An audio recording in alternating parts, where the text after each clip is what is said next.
मूर्तिजापूर तालुक्यातील रामटेक गावातील बौद्ध बांधवांची गेल्या कित्येक वर्षापासून नवीन सभागृहाची मागणी होती, परंतु अद्यापही नवीन सभागृह निर्माण झाले नव्हते. जुनी इमारत जवळपास 45 वर्षापूर्वीची असल्यामुळे ती शिकस्त झाली होती. त्यामध्ये कुठलेही कार्यक्रम करतेवेळी ती पडणार की काय अशी भीती निर्माण झाली होती. परंतु जिल्हा परिषद सभापती योगिताताई रोकडे यांच्या प्रयत्नामुळे दलित वस्ती सुधार योजनेअंतर्गत अंदाजे 7 लाख रुपये निधीच्या सभागृहाचे भूमिपूजन 9 मार्च 2024 रोजी माजी पंचायत समिती सदस्य मोहन रोकडे यांच्या हस्ते करण्यात आले. तसेच स्मशानभूमी रोडचे सुद्धा भूमिपूजन करण्यात आले.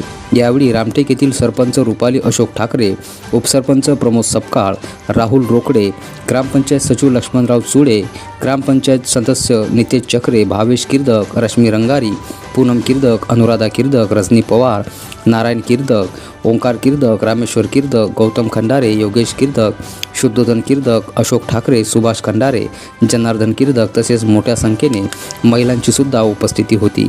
हा भूमिपूजन सोहळा संपन्न झाल्यानंतर रामटेक येथील बौद्ध बांधवांतर्फे सभापती योगिताताई रोकडे, मोहन रोकडे, राहुल रोकडे, सरपंच रुपाली अशोक ठाकरे, उपसरपंच प्रमोद सपकाळ यांचे मोठ्या प्रमाणात कौतुक केले जात आहे. Nitesh Kirdak, MS news 358.